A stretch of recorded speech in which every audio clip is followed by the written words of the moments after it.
Mafaly miarahaba antsika rehetra manaraka ny petsy ny tenako araka ny fanapanatenako dia hanao video mahakasika ny goutte ny tenako etsy-piandohana dia mangahery antsika izay manana goutte ny tenako tsy mora ny tratran'ilay izy tsy ho an'ireo manana goutte ihany fa ho an'ireo rehetra izay manana aretina mitaiza sy ho an'ireo marary tsy mora ny marary fa mangahery anareo mahereza ary mirary fahasalamana ho anao hatrany tenako antsika izay salama ara-batana miritsaritsa dia misaorana Andriamanitra satria fahasoavana lehibe ho anao izany misaorana Andriamanitra fa tsy mora izany marary izany iverenako ny lohahevitra mahakasika ny goutte. Inona moa ny goutte? Ny goutte dia aretina metabolika io avy amin'izay hoe trouble na métabolisme na purine ka mahatonga ny hyperglycémie ajanonako eo le izy satria somary scientifique fa misy facteur zany misy zavatra zany mampihetsika an'io zavatra io mampirongatra anazy io ohatra ny olona anankiray efa manana an'io trouble na métabolisme na purine io izy no ireo facteur mampirongatra anazy ireo dia mihetsika ilay goutte. Ny goutte ahoana ny ahafantarana azy ny goutte zany izy io rehefa amin'ny alina izy no tena hainao marary sy atao rehefa manomboka amin'ny fisasan'ny alina eo rehefa maraina ny andro manenina koa dia mijanona ny fanaitaina tsy tena manaitaina le izy fa mandritry ny alina izy tena hainao hoe manaitaina faran'izay mafy dia ny toerana tena misy azy matetika dia io reny betongotsika hoe reny betongotra sa ino le gros orteil le gros orteil matetika anao tratran'ilay izy izay hoe velabetongotra le velabetongotra le velabetongotra no tratran'ilay izy amin'ny ankapobeny dia ny lehilahy ny tena tratran'izy io lehilahy ny tena tratrany 9 isan-jato dia ny lehilahy ny tratrany ny vehivavy ihany koa an'ireo vehivavy efa tsy miteraka intsony efa tsy mandeha fatimbolana intsony dia misy tratran'ilay izy. Inona moa ireo zavatra mampirongatra an'io goutte io zay ho an'olona efa manana trouble métabolisme ana purine zay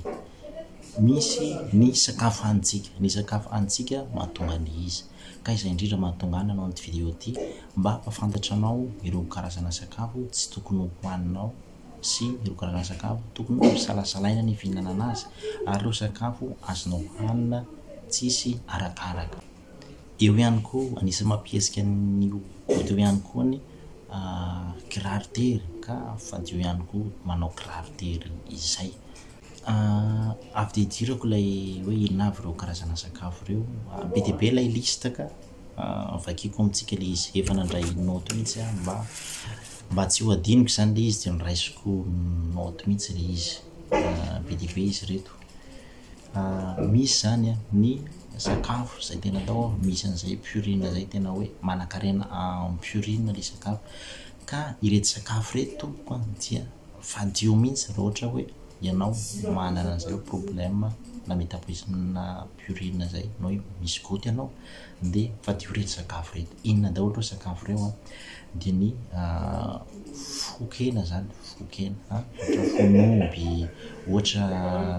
nefa fofon-javatra reny zany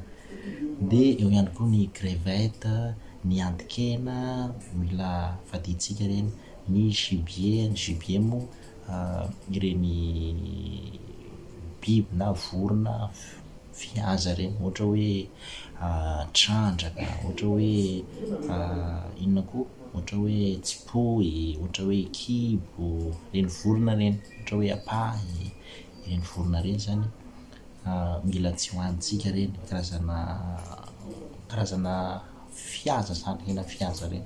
Eo ihany koa ny riz de veau eo ihany koa ny sardine ny moule ireny sakafo rehetrarehetra reny dia manan-karena en purine ka mila alavirintsika. Ankoatran'izay dia misy sakafo ihany koa reto manan-karena en purine izy fa afaka hanintsika fa mila fitandremana mila salasalaina ny fihinanana azy dia ny holatra na champignon, eo ihany koa ny chou-fleur, ihany koa ny épinard, ny fruits de mer toy ny crabe, homard, ny huître, ireo zavatra ireo zany mila salasalaintsika. Eo ihany koa ny lentille, ny mofo na hoe pain, ny céréales à grains entiers, ny pois vert na hoe ny pois maitso, ny germe de blé, ny henan'omby, ny agneau, ny henan-kisoa na porc, ny poulet na ny akoho, eo ihany koa ny ganagana na canard, ny dinde na ny vorotsiloza. Ny son ireo sakafo ireo dia misy manan-karena, ireo sakafo ireo dia manan-karena purine ireo fa afaka salasalaina, afaka anaova mila salasalaina fihinanana azy. Ireto sakafo rehetra ihany koa dia tsisy purine, pauvre, misy fa pauvre hoe mahantra amin'ny purine izy sakafo rehetra ka afaka haninao soamantsara raha ianao misy goutte izay. Inona ireo dia ny fromage, ny voankazo, ny fruits zany, ny jus de fruits, eo ny gélatine, ny tavikena, afaka mihinana tavikena ihany koa tsika, zavatra matavy moa zany, afaka mihinana zavatra matavy tsika, ny ronono, ny légumes, tena tsara ireo zavatra ireo, ny amande, ny atody, ny mofo ihany koa, anisan'ny riche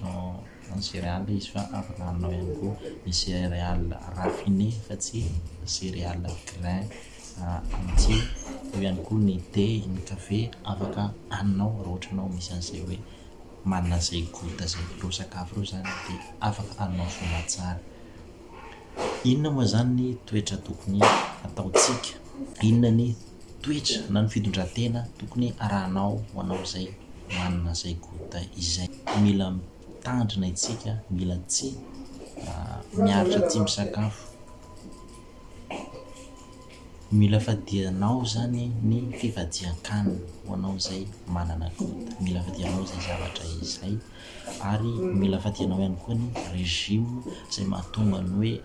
perte de poids rapide zay, satria maro tsika ny maneritreritρα hoe nao misy poids mahatonga an'ilay goutte dia misy manao régime tsy misakafo mahatonga ny hoe fahaverezan'ny lanja vetivety zay, nefa izay zavatra zay dia mila fadiana zay. Eo ihany koa ny fihinananao alcool, mila salasalainao fihinananao alcool io, mila ajanona ny alcool zany tena tsara amin'ilay izy. Mila tsy mihinana sakafo hanipetoloana ihany koa ianao, mila tsy mihinana sakafo be dia be, tsy dia foko be, mila tsy dia manao foko be zany fa mila atony tsara ianao rehefa misakafo, na dia pauvre en purine aza ireny sakafo ireny satria tsy tsara ho anao misy goutte izay. Izay mahakasika an'ity vidéo ity, mialatsiny fa somary nisy olona nitavatava tany ambadika tany, mihitsy zaho fa manampy anao ilay izy dia mirahasoa anao mahireza, tsy mora ilay miaina anatin'ilay izy, dia mandra-piaona amin'ny manaraka indray tsika mijery thème hafa. Raha misy thème tianao resana dia ataovy ao amin'ny commentaire ilay izy fa ho jereko dia hodiniko rehefa misy fotoana. Mandra-piaona tompoko.